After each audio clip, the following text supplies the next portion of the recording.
Hi guys, today i-share ko sa inyo my October 2025 perfume favorites. Bulgari na Eau Parfumée na Outé Blanc. Sobrang luma na nitong bottle ko. Kung nakikita nyo lang, meron na siyang parang mancha dyan. Parang nawala to sa market for a while. Hindi ako sure guys ha. Hindi ako sure. Pero sure ako na nawala na yung parang itim na bottle. Sobrang favorite ko yon. Kasi diba, itong puti, meron nung green and meron nung black. Parang black tea yata yun, white tea to, and then green tea naman yung isa. Sobrang linis nito. Parang tubig na malinis. Ganun lang yung amoy niya. May pwedeng amoy spa kasi nga yung tea na note niya. And meron din akong, hindi ko na maalala exactly yung hotel. Back in the day, meron kaming na pupuntahan na hotel na yung mga pabango niya dun sa hotel, sabon, hand wash, nagbibigay pa ng maliit na parang perfume, is itong Eau Parfumée na Outé Blanc. Ito yung gamit doon. Ngayon kasi puro lalabo na yung nakikita ko eh. Pero back in the day, ito yung ginagamit sa ilan sa mga hotels. Kaya na-associate ko rin siya sa hotel. This is clean, easy reach, calming. Parang tubig lang talaga siya na may naamoy ako sa kanyang slight woodiness. And nakita ko na siya ulit sa store. Parang nirepackage nila to. I'm not sure kung na-reformulate din kasabay nung repackaging. Pero kung gusto ninyo to, yung ganitong malinis lang, good for everyday, hindi nakaka-offend. Let's say, nasa healthcare kayo na klase ng trabaho, bawal kayo ng super malakas na perfume, and gusto ninyo ng something calming, or like teacher kayo sa mga batang maliliit, yung mga ganon, or maselan yung ilong ninyo, i-try ninyo tong Outé Blanc. Nakita ko na siya ulit sa mall, sa Rustans, nakita ko siya, and amuyin ninyo, baka magustuhan ninyo siya.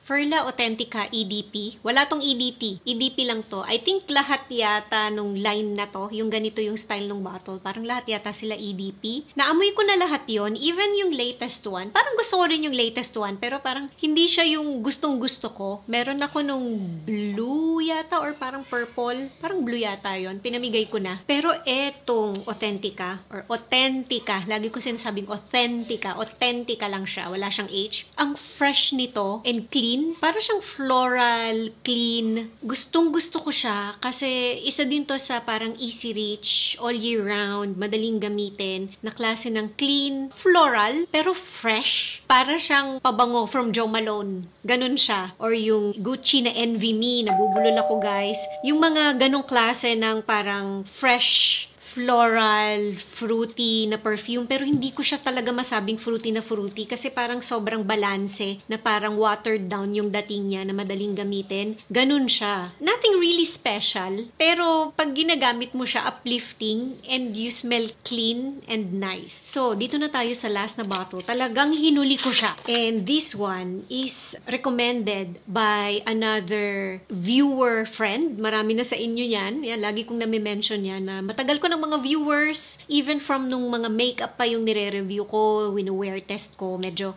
bihira na akong gumawa nun ngayon. Magkasama kami, pinaamoy niya sa akin yung sample niya, and naamoy ko na to sa store. So, etong line na to, and this is the Twilly d'Hermes na Eau Ginger. Matagal ko nang inaamoy itong line na to. Parang gusto ko siya, na ayaw ko siya. Siyempre, una kong inamoy yung Eau de Parfum. And may naamoy ako sa kanyang parang amoy luya. And ang naaamoy ko sa kanya is parang amoy yung luya sa goto. Hindi ko alam kung bakit. Pero may mga perfumes naman ako na gusto ko yung halo ng ginger dun sa perfume. Pero most of the time kasi, hindi ko talaga gusto yung amoy ng ginger sa perfume. So, inaamoy ko muna, tinetest ko muna. This one, ang bango niya guys. Ang bango-bango niya. Alam niyo kung bakit? Kasi yung ginger na note niya is candied ginger. So, para siyang yung origins na ginger essence. Yung ginger din niya is parang candied ginger. So, ganun din siya. And ang fresh niya guys.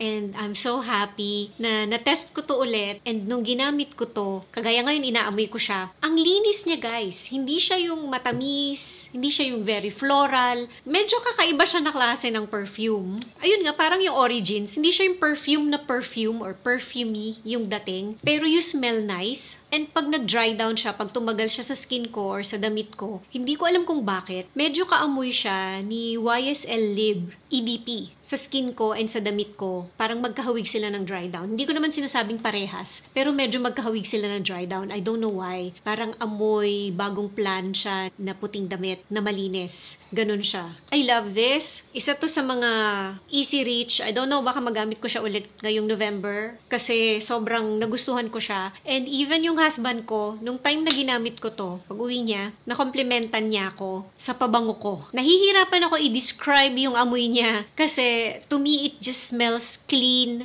somewhat. Hindi naman siya elegant, hindi rin naman siya yung parang sophisticated, pero sabihin natin well put together. Ganon yung dating ng amoy niya. So, ayan na-share ko na sa inyo my perfume favorites nitong October 2025. Pero may ihabol akong isang bottle. Buti na lang hindi ko nakalimutan. This is not for me. This is for my husband. Alam niyo naman, ako yung naghahanap ng mga perfumes na ginagamit niya. Pag nabanguhan ako sa kanya, and even siya din, pag nabanguhan siya dun sa perfume, binibigay ko na sa kanya. So, etong Jo Malone Cypress and Grapevine, yung latest na pumasok sa collection ng husband ko. Hindi naman ganun kadami yung perfumes ng husband ko, pero once in a while, may nagugustuhan siya and may nagugustuhan ako para sa kanya. Ginamit to ng husband ko, nabigyan ako ng sample. I think yung maliliit na parang bottle niya. Hindi ko siya nagustuhan kasi to me, it's too parang woody. Pero ang fresh niya, guys, eh. Ang simple lang ng notes niya, guys. So, meron siyang cypress, meron siyang woody na notes, and meron siyang vine.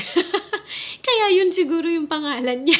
Pero to me, ang naamoy ko sa kanya, green and bright, and some people are comparing this na medyo kaamoy daw ni Dior Sauvage or ni Bleu de Chanel. Kasi nung gamit to ng husband ko, hindi ko kasi sinulat yung difference nila. Iba siya sa paper, guys eh. Iba talaga eh. Parang amoy, may pagka-mentholated siya. Ang masculine niya, guys. Medyo amoy alcohol siya sa papel. Iba siya sa skin nung husband ko, guys. Nagpo-project siya. As in, amoy na amoy sa buong bahay. Yung itong pabango na to sa kanya. Parang mas sweeter yata si Bleu de Chanel. And mas powdery. So, sabi nung iba, kaamoy siya ni Bleu de Chanel, kaamoy siya ni Aventus, kaamoy siya ni Dior na Sauvage. Para sa akin, para siyang combination nitong tatlo. So, hindi siya nalalayo dun sa mga ginagamit na perfume ng husband ko. Walang Sauvage yung husband ko. Ang meron lang siya is yung Bleu de Chanel. Parang lahat yata ng line ni Bleu de Chanel meron siya. So, sa akin combination siya nitong tatlo. Mas parang balanse and mas parang fresh siya. Dito kasi sa papel, pag dito ko binase yung magiging review ko, amoy almost parang alcohol siya. Ganon yung amoy niya. And some people say sa ibang review na may pagka-sharp yung amoy niya. Sa husband ko hindi Ang bango niya, guys. Sakto lang yung freshness, sakto lang yung sweetness, sakto lang yung moodiness. Para nga siyang naging cologne version na naging combination nung tatlo. Some also say para siyang amoy na men's cologne. Ganun siya. Ang bango niya talaga sa husband ko, guys. Sobrang fresh niya. So yung mga lalaking nanonood sa akin, kung hindi nyo pa naamoy itong Cypress and Grapevine, itry ninyo. Huwag nyo siyang amuyin lang sa bottle. I-spray ninyo siya sa skin ninyo and sa damit ninyo. Baka ma-appreciate nyo din siya. And ayun nga, kung gusto nyo yung mga ganong klase ng perfumes, baka ma-appreciate nyo rin to. Pero syempre, yung iba sinasabi, meron na akong ganong perfume, I don't want to buy this. Para sa akin, maganda to kasi sa husband ko for everyday use. Sobrang fresh niya, guys. And ang ganda ng projection niya sa husband ko. So, ayan na, guys. Natapos din. Malamang ang haba na naman itong video na to.